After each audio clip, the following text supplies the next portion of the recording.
একটা ছোট্ট গ্রামের নাম ছিল সোনারডোবা। গ্রামটা খুব শান্ত, কিন্তু কাজের অভাবে মানুষ সেখানে কষ্টেই দিন কাটাতো।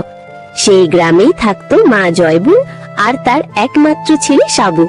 তাদের ঘর ছিল খড়ের চালা, মাটির দেয়াল আর চুলায় ধোঁয়া উঠত কেবল সপ্তাহে একদিন। সাবু ছিল পরিশ্রমী আর বুদ্ধিমান ছেলে, কিন্তু গ্রামে কাজের অভাবে সে প্রায়ই ক্ষুধার্ত থাকতো। একদিন সে সিদ্ধান্ত নিল, সাবু, আজ আমি কিছু না কিছু কাজ খুঁজবই, নইলে মায়ের মুখে ভাত তুলবো কেমন করে। মা, আমি বাইরে যাচ্ছি, দেখি কোনো কাজ খুঁজে পাই কিনা, আর কতদিন না খেয়ে থাকবো।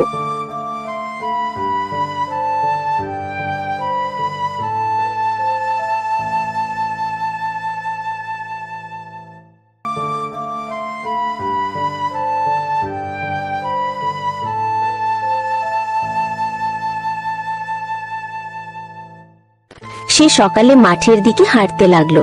হাঁটতে হাঁটতে ক্লান্ত হয়ে গেল। সে অনেক দূরে গিয়ে দেখলো একা একা একটা পুরনো গাছ দাঁড়িয়ে আছে। পাতাগুলো সোনালী রঙের মতো ঝলমল করছে।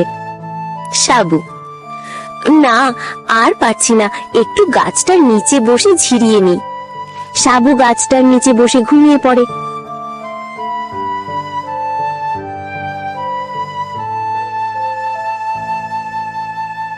গাছ, সাবু, সাবু, ওঠ।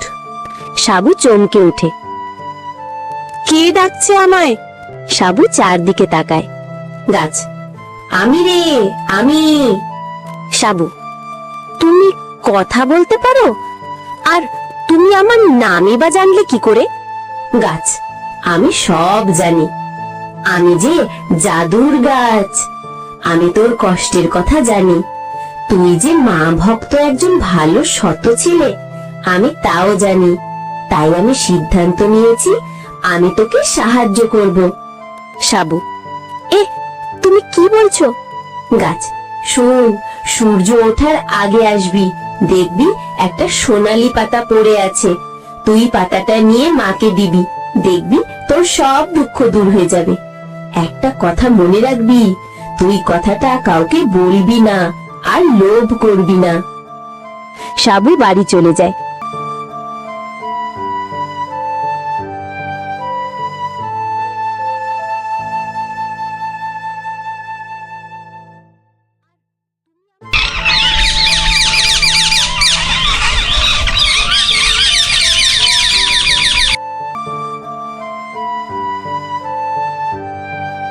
পরদিন সকালে সাবু এসে দেখে সত্যি একটা পাতা পড়ে আছে। সাবু পাতাটা নিয়ে মাকে দেয়।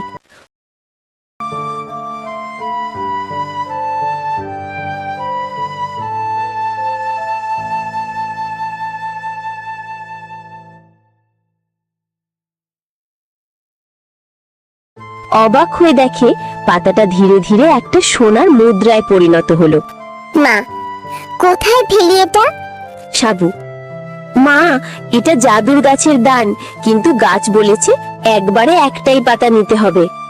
তারা সেই মুদ্রায় খাবার কিনলো, ঘর মেরামত করলো। এরপর থেকে প্রতিদিন ভোরে সাবু একটি মাত্র পাতা আনতো এবং গ্রামের গরিবদেরও সাহায্য করত। গ্রামের দুষ্ট মাতব্বর ব্যাপারটা জেনে গেল। সে লোকজন নিয়ে পাতা আনতে গেল। দেখলো পাতাগুলো সব কালো হয়ে গেছে। তখন থেকে তো আর কেউ গাছটিকে বিরক্ত করেনি। সাবু বাড়ি চলে যায়। সে নিজের পরিশ্রম আর সততা দিয়ে গ্রামের সবার প্রিয় হয়ে উঠল। গাছটা তখনও বাতাসে দুলে দুলে যেন বলতো, ভালো মনেই লুকানো আছে আসল জাদু।